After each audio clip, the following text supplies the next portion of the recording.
16 महीने बंद रखा गया।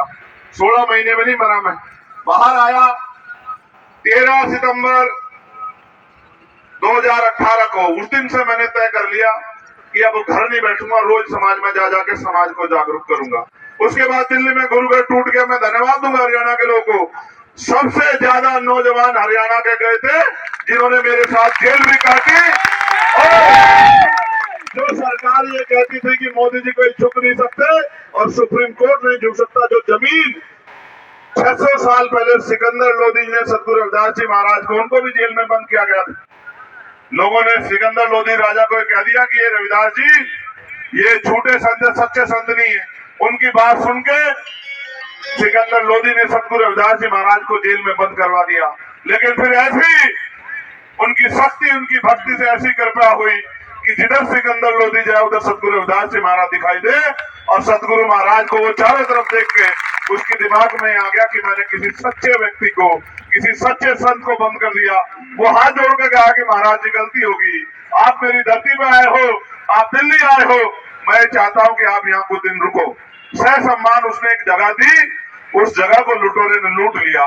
जब वो लूट ली जगह, वो गुरु घर तोड़ दिया, तब फिर हम आंदोलन करने गए। आपका बहुत सहयोग रहा, 98 लोग जेल में रहे, खूब लाठियां खाई, 250 लाठियां मारी होंगी पुलिस ने, पैरों के नखून खींच लिए, रीढ़ की हड्डी में चोट मार दी, तमाम प्रयास किए कि आपका खून दब जाए, डर जाए, उनसे भी नहीं डरा। फिर एनआरसी का आंदोलन फिर गया, अभी जयपुर जेल रह गया। लगातार कोशिश कर रहा हूं, क्योंकि जब कोई अपने हक की लड़ाई लड़ जाएगा, आज की सरकार में हिम्मत नहीं सामना करने की, वो जेल भेजने का काम करे। इन मुसीबतों से नहीं मरा, इन मुसीबतों से नहीं डरा, लेकिन डरता इस चीज से हूं कि जब अखबार पढ़ता हूं, आज भी पढ़ी एक खबर कि एक 17-18 साल की बच्ची अपने पिता का खाना लेके खेत पे जा रही थी और उसको एक जालिम ने जबरन खींच के उसका अपमान किया। इतनी आग लगी है दिल में कि आपको दिखा नहीं सकता। आप मेरी बहनें माए बैठी हैं, आपके सम्मान के लिए मैं अपने खून का एक कतरा लुटा दूं, लेकिन करूं क्या? मैं एक आदमी कहां पहुंच सकता है? और जो मेरे बाद के हैं उनको आप ताकत नहीं दे रहे हो।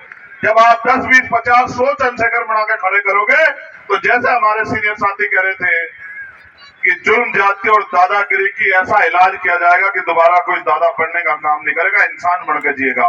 लेकिन ये तभी संभव है।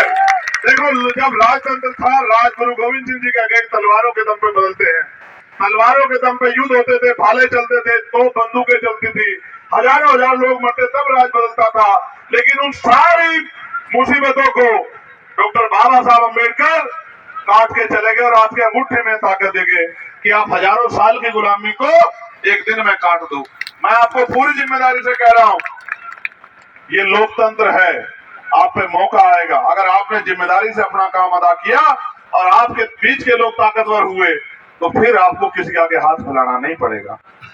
जिन गुरुओं को, मैं तो बहुत गुरु जी के बारे में पढ़ता रहता हूं, उन्होंने एक रास्ता और बताया है, और ये क्योंकि संत उस बात को नहीं बता पाते और मुझसे